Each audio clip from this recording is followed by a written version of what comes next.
ఏపీలో politics next లెవెల్లో జరుగుతున్నాయి. ఇప్పటికే శ్రీవారి లడ్డు విషయంలో వైసీపీ కూటమి మధ్య మాటల యుద్ధం పీక్ లెవెల్లో నడుస్తుంది. ఇప్పుడు ఫర్నిచర్ ఇష్యూ మళ్లీ తెరపైకి రావడం పొలిటికల్ గా అగ్గిరాజేస్తుంది. ప్రభుత్వానికి సంబంధించిన ఫర్నిచర్ ను తమ పార్టీ క్యాంప్ ఆఫీసులోనే ఉంచుకున్నారని మాజీ సీఎం జగన్ పై టీడీపీ మండిపడుతోంది. దివంగత టీడీపీ నేత కోడెలకు జరిగిన ఘటనను గుర్తు చేస్తూ జగన్ పై నిప్పులు చెరుగుతోంది. ఇన్నాళ్లు ఫర్నిచర్ ను విలువ కడితే డబ్బు చెల్లిస్తామని చెప్పిన వైసీపీ ఇప్పుడు మాత్రం ఫర్నిచర్ తీసుకెళ్లాలంటూ లేఖ రాయడం సర్వత్రా చర్చనీయాంశంగా మారింది.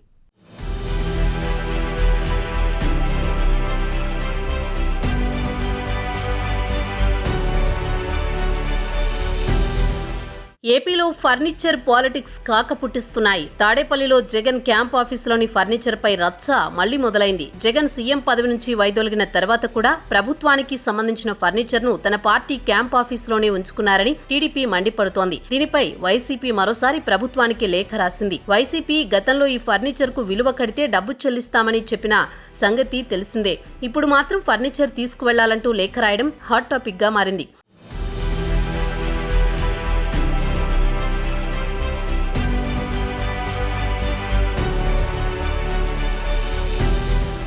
క్యాంప్ ఆఫీసులో కొంత ఫర్నిచర్ వాడుకుంటామని, మిగిలింది స్వాధీనం చేసుకోవాలని లేళ్ల అప్పిరెడ్డి లేఖ రాశారు. క్యాంప్ ఆఫీసును పార్టీ కార్యాలయంగా మార్చడంతో ఫర్నిచర్ను స్వాధీనం చేసుకోవాలని ప్రభుత్వాన్ని కోరారు.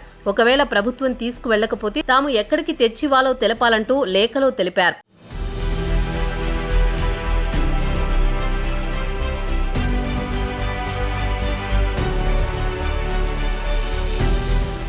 అయితే వైసీపీ లేఖపై ఘాటుగా స్పందించారు మంత్రి నారా లోకేష్. జగన్ను ముఖ్యమంత్రి పదవి నుంచి జనం దింపేసినా సిగ్గు లేకుండా కుర్చీలు, టేబుళ్లు, సోఫాలు ఎత్తుకుపోయారంటూ ట్వీట్ చేశారు. జగన్ దాదా 40 మంది దొంగలు రాష్ట్రంపై పడి బందిపోట్లలా దోచేశారని లోకేష్ ఆరోపించారు. తన ముఠా సభ్యులతో ఫర్నిచర్పై దొంగ ఉత్తరాలు రాయిస్తున్నాడని జగన్పై లోకేష్ ఫైర్ అయ్యారు.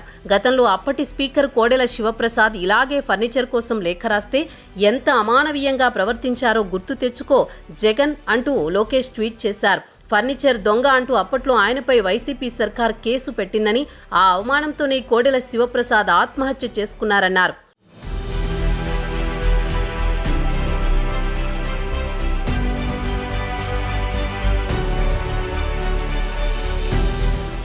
మాజీ సీఎం జగన్ అక్రమంగా తన వద్ద పెట్టుకున్న ఫర్నిచర్తో పాటు తండ్రి అధికారాన్ని అడ్డం పెట్టుకుని దోచుకున్న సంపదతో పాటు గత 5 ఏళ్లు దోచుకున్న లక్షల కోట్లు జగన్ వెనక్కి ఇవ్వాల్సిందేనని Vinukonda TDP MLA GV Anjaneyulu demand చేశారు. ముఖ్యమంత్రి చంద్రబాబును కలిసి రాష్ట్రంలో అన్నా క్యాంటీన్ల నిర్వహణకు 10 లక్షల చెక్కును విరాళంగా అందించారు ఎమ్మెల్యే జీవీ. అన్నింటిలో దొంగగా అడ్డంగా దొరికింది చాలకిప్పుడు ఫర్నిచర్ దొంగతనం కప్పిపుచ్చుకునేందుకు ముసలి కన్నీరు కారుస్తున్నారని నిప్పులు చెరిగారు.